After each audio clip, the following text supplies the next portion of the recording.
योग देवता श्री भभूता सिंह जी महाराज की पावन भूमि चंगोई में इस हिंदू सम्मेलन का आयोजन करने वाले जो समिति है उसके नेतृत्व में ये जो आयोजन हो रहा है और हमें जिनका सानिध्य मिला है ऐसे महंत श्री कृष्णगिरी जी महाराज जिनका डेरा महात्मा है। सांस्कृतिक प्रस्तुतियों के माध्यम से इसी कार्यक्रम को शोभा देने वाले 5 विद्यालय के छात्र छात्राएं इस कार्यक्रम का भव्य स्वरूप तैयार करने के लिए सहयोगी बनी माताएं बहनें जिन्होंने कलश यात्रा के माध्यम से इस कार्यक्रम को और अच्छा प्रस्तुत किया है। इसके साथ ही समाज की वो सज्जन शक्ति जो वर्तमान में उपस्थित है या जिनके माध्यम से प्रत्यक्ष या अप्रत्यक्ष रूप से सहयोग मिला है, ऐसे आत्मीय सज्जनों को मेरा नमस्कार।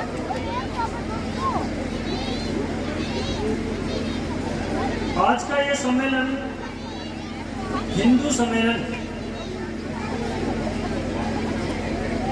इस सम्मेलन का नाम हिंदू क्यों रखा गया?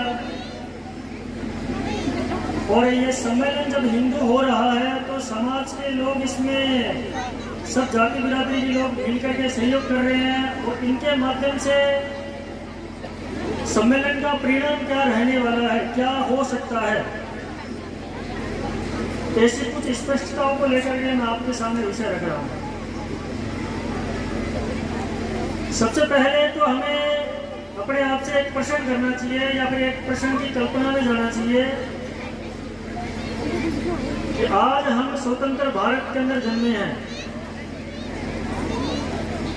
मान लीजिए यदि हम 1947 से पहले जन्मे होते तो हमारा स्वरूप कैसा होता? हम किस प्रकार से अपने देशभक्ति की प्रामाणिकता को सिद्ध करते? हम किस प्रकार से अपनी राष्ट्र भावना को समाज के सामने रखते? तो महर्षि अरविंद कहते हैं कि समाज को क्या चाहिए उसके अनुसार अपना जीवन, अपना व्यवहार और अपने आप को ढालने का स्वभाव बनाना ही समाज भक्ति है, यानी कि देशभक्ति है, राष्ट्रभक्ति है। तो महर्षि अरविंद ने कहा कि 1947 से पहले यानी कि 1907 में समाज को, इस देश को बलिदानी की आवश्यकता है, क्योंकि देश को स्वतंत्रता से मुक्त कराना यानी कि बलिदान जितना ज्यादा से ज्यादा होगा, इसलिए देश के युवाओं के माध्यम से सबसे ज्यादा बलिदान हो, ऐसी उस समय की समाज की आवश्यकता थी। परंतु एक प्रश्न चला और एक प्रश्न से अनेकों प्रश्न बन गए और उन अनेकों प्रश्नों से भविष्य का भारत कई प्रकार की दीवारों को लेकर के खड़ा हो गया। वो प्रश्न बना कि यदि देश के लिए मर रहे हैं, मिट रहे हैं, तो क्या देश स्वतंत्र हो जाएगा? दूसरा प्रश्न बना कि यदि ये देश स्वतंत्र भी हो गया तो जात पात, ऊंच नीच, भेदभाव में बटा हुआ ये समाज कैसे एक छत के नीचे रह सकता है? तीसरा प्रश्न बना कि ये जो रियासतें बनी हुई है, ये सब रियासतें स्वतंत्र होने के बाद में अपने आप को सब स्वतंत्र कर लेगी। उत्तरी क्षेत्र की बर्फीली क्षेत्र, बर्फीला जो क्षेत्र है वहाँ की भौगोलिक परिस्थिति अलग प्रकार की है, राजस्थान के थार मरुस्थलीय क्षेत्र अलग प्रकार के हैं, पश्चिमी तटीय क्षेत्र अलग प्रकार के हैं। ये सब के सब अपने आप को स्वतंत्र कर लेंगे, ये भारत कैसे एक हो सकता है? तो यानी कि सब प्रश्नों के लिए किसी न तो किसी का जीवन लग रहा था। जात पात, ऊंच नीच, भेदभाव को लेकर के डॉक्टर भीमराव अंबेडकर जी का अपना एक जीवन लग रहा था। वो पूरा जीवन इसके लिए लगा रहे थे। वो ग्रंथों की तरफ गए, वेदों की तरफ गए, वेदों के अंदर जाकर उन्होंने रिसर्च किया, अध्ययन किया और उन्होंने निकाला कि 9 ऋग्वेद के जो 9 मंडल है वहां तक के किसी भी वेद के अंदर, किसी भी मंडल के अंदर ऐसा शूद्र नाम का शब्द बिल्कुल भी नहीं आया। और इसलिए उन्होंने एक शूद्र कौन ऐसा नाम से एक पुस्तक का निर्माण किया, एक पुस्तक लिखी। उसमें वो बताते हैं कि जो कुछ ऋषि हुए थे, कुछ राजा हुए थे, नहु है, निमिषा है, ऐसे करके कुछ राजा हुए जिन्होंने ब्राह्मणों के ऊपर अत्याचार किया। इसलिए यज्ञ जो होता है वो यज्ञ उनके घरों के अंदर नहीं होना चाहिए। ऐसी को सजा की मान्यता को लेकर के शूद्र को लेकर के 10वां मंडल रचा गया। ऐसा ही एक प्रश्न उठा कि अस्पृश्यता क्या है, तो बाबा साहब स्वयं कहते हैं कि 711 ईस्वी के अंदर मोहम्मद बिन कासिम जब इस भारत पर हमला कर रहा था तो यहाँ का जो राजा दाहिर था जो उसका सामना कर रहा था, तो राजा दाहिर के जो सेनापति थे वो जाकर के दुश्मन से मिल चुके होते हैं और राजा दाहिर की निर्दयता पूर्वक हत्या कर दी जाती है। तब जाकर के जो मोहम्मद बिन कासिम रहता है वो महल को अपने कब्जे में लेने के लिए जाता है। तो वहाँ महल में रहने वाली जो महिलाएं हैं वो स्वयं चिल्ला चिल्ला के कहती है वो आ रहे हैं, दुश्मन आ रहे हैं, मलेच्छ है, अस्पृश्य है, हमें उनकी स्पृश्यता का शिकार नहीं बनना है, हमें अपने अस्तित्व की रक्षा करनी है, स्वत्व की रक्षा करनी है। इसलिए उन्होंने यज्ञ किया और उस यज्ञ के अंदर यानी कि जोहर किया और जोहर में अपने आप को समा दिया। तो समाज के अंदर हम देखते हैं कि अस्पृश्यता को लेकर के कई प्रकार के साधु संतों ने, ऋषि मुनियों ने अपना जीवन लगाया है। ऐसे ही एक आज का दिन भी अपने आप में विशेष है, संत रविदास। संत रविदास का जन्म जीवन काल उस समय बीता गया जब यहाँ पर यानी कि भारत की आध्यात्मिक राजधानी कहलाने वाला काशी, जहाँ पर विद्वान श्रेष्ठ लोग रहते थे और जहाँ पर धर्म के नाम पे, जाति के नाम पर भगवान को तराजू में तोला जा रहा था, जातिवाद अस्पृश्यता की दीवारें ऊंची होती जा रही थी, उस परिस्थिति में उनका जीवन बीतता है और स्वयं चमड़े का व्यापार करते हैं, चमड़े का काम करते हैं। संत रविदास जी मन से भगवान श्री राम का जप करते जाते थे और अपना काम जो था उस काम में निलीन रहते थे, लगे रहते थे। ऐसे ही काशी के अंदर संत रामानंद जी जब पधारे तब संत रविदास जी उनसे मिले और उन्होंने उनसे प्रश्न किया कि रामानंद जी महाराज, आप ये बताइए कि अभी भगवान को सच्चे हृदय से पूजा जाता है तो उसके लिए जाति की क्या आवश्यकता है? तो कहते हैं संत रामानंद जी ने अपने आप को इतना जरा बदल दिया कि वो शिक्षा दीक्षा केवल मात्र ब्राह्मण वर्ग के लोगों को दिया करते थे, उन्होंने सब जाति बिरादरी के लोगों के लिए शिक्षा समान रूप से लागू कर दी। और हम उनके जीवन को और बारीकी से परखेंगे तो हमें ध्यान आएगा कि संत रविदास जी से वहाँ के विद्वानों ने प्रश्न किया, यदि तू सच्चे दिल से भगवान को पूजता है, मानता है, भगवान के नाम को जपता है, तो इस गंगा के अंदर पत्थर डाल करके दिखा, यदि ये पत्थर तैरने लग जाए तो मुझे कह देना, यानी कि हमें कह देना, हम तुम्हारे चरणों को प्रणाम करने लग जाएंगे। तो संत रविदास को वहाँ के विद्वान जन लेकर के जाते हैं गंगा नदी के तट पर और रविदास जी माँ गंगा का जप करके सच्चे मन से उसमें पत्थर डालते तो वो पत्थर भी तैरने लग जाता है।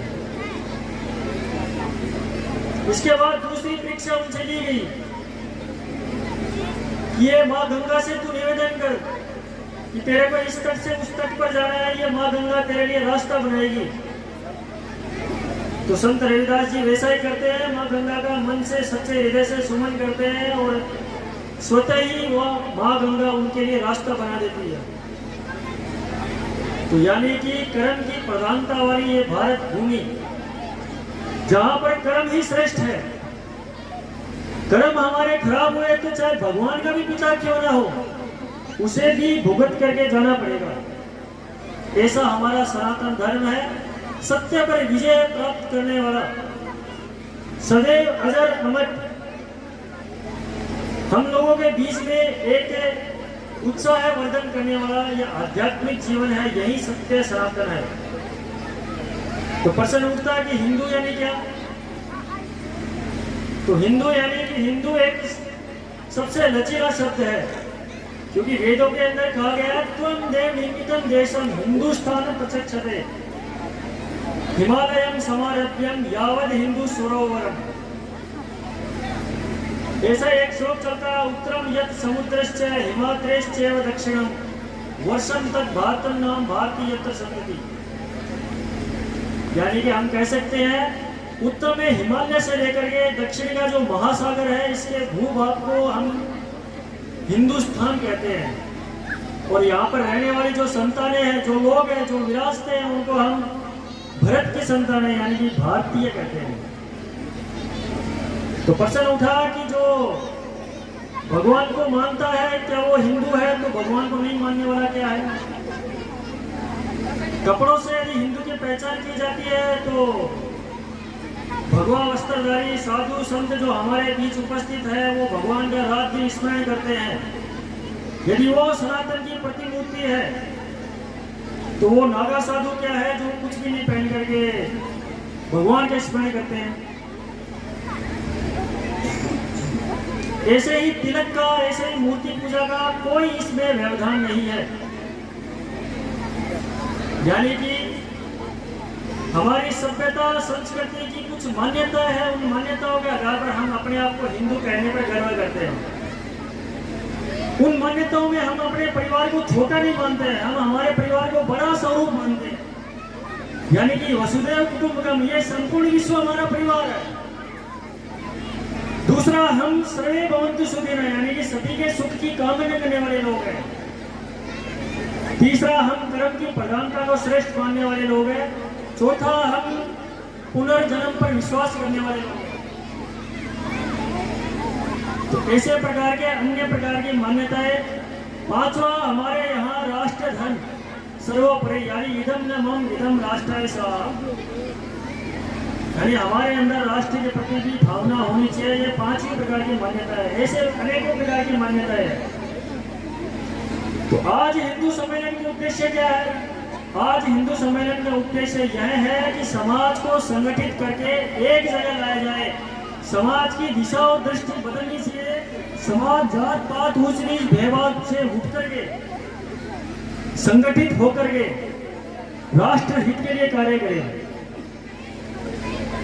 तो जो पहले मैंने प्रश्न बताए थे उन्हीं में से एक चलता है कि इन सब प्रश्नों का एक समाधान होना चाहिए। वो चलता है हिंदू संगठन, यानी हिंदू समाज संगठित होगा तो ये हजारों प्रकार के जो प्रश्न बने हुए हैं, जिन्होंने हमने देखा है, चाहे भगवान श्री राम के मंदिर का हो, चाहे कश्मीर का विवाद हो, ऐसे प्रकार के अनेकों प्रश्नों का समाधान करते हुए हमने देखा है। क्योंकि केवल हिंदू संगठन ही सर्वोपरि है। ऐसा ये हिंदू संगठन को लेकर के हिंदू समाज स्वयं संगठित होकर के वर्तमान में जो हजारों प्रकार की चुनौतियां चल रही है, चाहे वह सोशल मीडिया को लेकर के चल रही हो, चाहे वह जातिवाद को लेकर के चल रही हो, चाहे वह निजी जीवन को या परिवारों को तोड़ने की कोई छोटी मोटी कुरीतियां चल रही हो, ऐसी कुरीतियों का सामना समाज स्वयं संगठित होकर के करे। तो समाज में क्या होना चाहिए? समाज में कुछ परिवर्तनकारी बिंदु होने चाहिए। उनमें से पहला यह है कि परिवार बना रहना चाहिए। हिंदू समाज के लोग परिवार को परिवार बनाने का काम करें। परिवार को परिवार बनाना यानी क्या? परिवार के अंदर रहने वाले लोग परिवार की चिंता करने वाले बने। परिवार के प्रति एक सकारात्मक दृष्टि उन लोगों की होनी चाहिए। परिवार के लोग एक जगह बैठने का स्वभाव बनाए। परिवार के लोग एक जगह बैठ करके भोजन करने का स्वभाव बनाइए। तो आप मुझे बताइए कि यदि ऐसा होने लग गया तो ये जो छोटी मोटी नोक झोंक से परिवार में तनाव बनता है, जिन तनाव से परिवार टूटते हैं, क्या वो टूटेंगे? परिवारों के अंदर इन छोटी मोटी नोक झोंक से दीवारें खड़ी हो जाती है, भाई बंधु आपस में रीति रिवाजों में आना बंद कर देते हैं। क्या ऐसा होगा? बिल्कुल नहीं होगा। परिवार के लोग जब बैठना प्रारंभ करेंगे तो परिवार के हित के बारे में सोचेंगे। जो परिवार के हित के बारे में सोचेगा, अब आप सोचिए कि हमारी दृष्टि क्या है? संपूर्ण विश्व हमारा परिवार है। हमें विश्व की तरफ जाना नहीं है, यानी कि हमारा मोहल्ला ही हमारा परिवार है। इसके साथ ही परिवार के माध्यम से खूब सारे काम होने चाहिए। मैंने पहला बताया परिवार के माध्यम से परिवार बनना चाहिए। दूसरा, परिवार के माध्यम से कोई जात पात ऊंच नीच भेदभाव जैसा व्यवहार नहीं होना चाहिए। परिवार में रहने वाले सब लोगों के मित्रगण यदि जो होते हैं वो सब जाति बिरादरियों से होने चाहिए।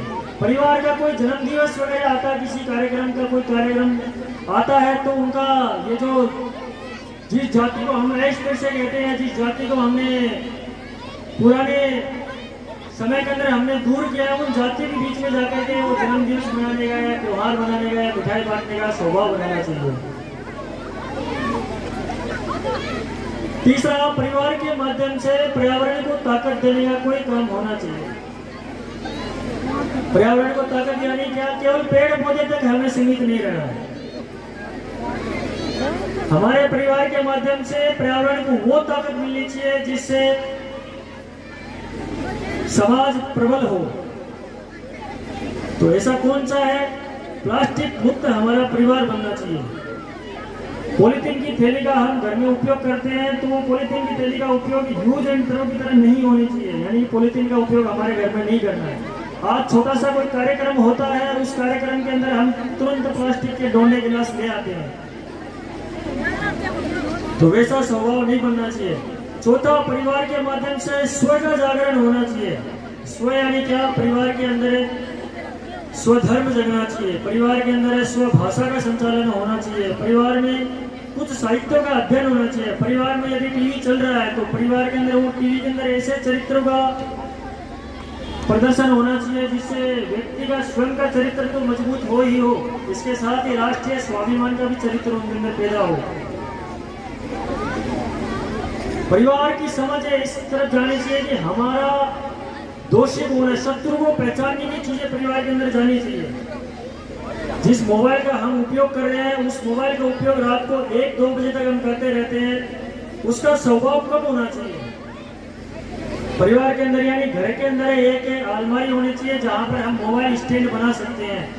7 दिन में कम से कम 1 दिन तो कर सकते हैं, क्योंकि हम अपने कमरों में जब जाएंगे सोएंगे तो निश्चित समय से सो जाएंगे। एक आदर्श दिनचर्या परिवार के अंदर चालू होनी चाहिए। 7 दिन में 1 दिन परिवार एक जगह बैठना चाहिए, 1 दिन भजन और भोजन करना चाहिए, परिवार के हित के बारे में सोचना चाहिए।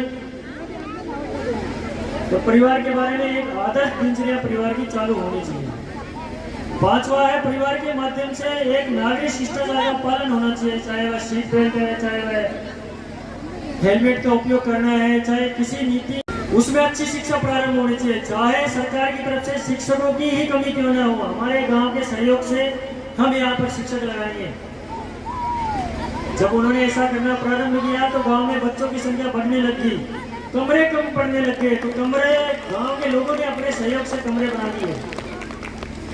गांव के लोगों को जब लगा कि हमारे गांव के बालक बाहर पढ़ने के लिए जाते हैं तो रास्ते में कुछ शिकायतें उनकी आती है, चाहे बीड़ी को लेकर के, चाहे सिगरेट को लेकर के, चाहे कोई कैफे को लेकर के, तो हमारे बालकों के बारे में ऐसी शिकायत नहीं आनी चाहिए। लाइब्रेरी पढ़ने के लिए जाते हैं तो हमारे गांव में ही लाइब्रेरी होनी चाहिए।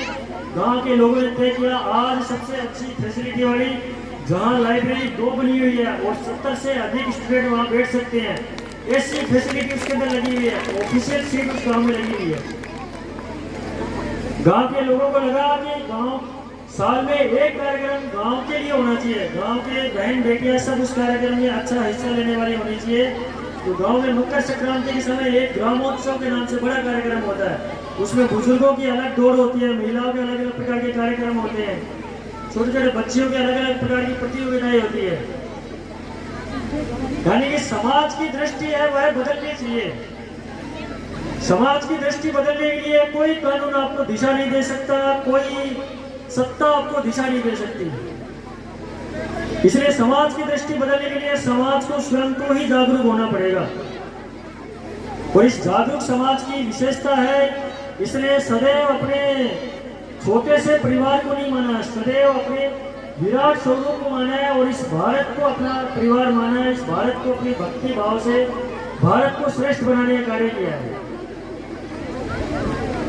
तो ऐसा ये हिंदू सम्मेलन है, इसका मुख्य उद्देश्य यही है कि समाज संगठित होकर के समाज स्वयं के साथ साथ देश को भी ताकत देने का काम करेगा, समाज राष्ट्रीय उत्थान का भी ताकत देने का काम करेगा। इस प्रकार से हम अपने आप को गर्व से कह सकते हैं, यानी कि स्वतंत्रता का जो 100वां वर्ष, शताब्दी वर्ष मनाया जाएगा, उस समय इस भारत में रहने वाला प्रत्येक व्यक्ति अपनी जो दिनचर्या होगी, इस दिनचर्या में से देश के लिए मेरा कितना समय गया है, ये विचार मंथन करने वाला बन जाए और इस प्रकार से भारत के लिए वह अपना समय लगाना प्रारंभ करे, देश को ताकत देने का काम करे, राष्ट्र को पूर्ण उत्थान की तरफ दिशा देने का काम करे और भारत को विश्व गुरु बनाने का काम करे। इस प्रकार के उद्देश्य के साथ मैं आज आपने विषय रखा है। इसी प्रकार से बहुत बहुत धन्यवाद, शुभकामनाएं। भाई साहब ने आपके सामने छोटी सी बात से लेकर बड़ी बात कही। परिवार यदि सुधरेगा तो सब सुधरेगा। भाई साहब का बहुत बहुत धन्यवाद। हाँ पूर्ण जी, हिंदू साहित्य के बारे में। हिंदू धर्म से संबंधित कुछ किताबें मंच के बाईं तरफ मिल रही है, जो भी इच्छुक है वो किताबें ले सकता है। और भाई साहब ने अभी थोड़ी देर पहले आपको परिवार एक गार्जियन के रूप में आपको समझाया कि किस तरह से हम अपने हिंदू धर्म को संरक्षित कर सकते हैं।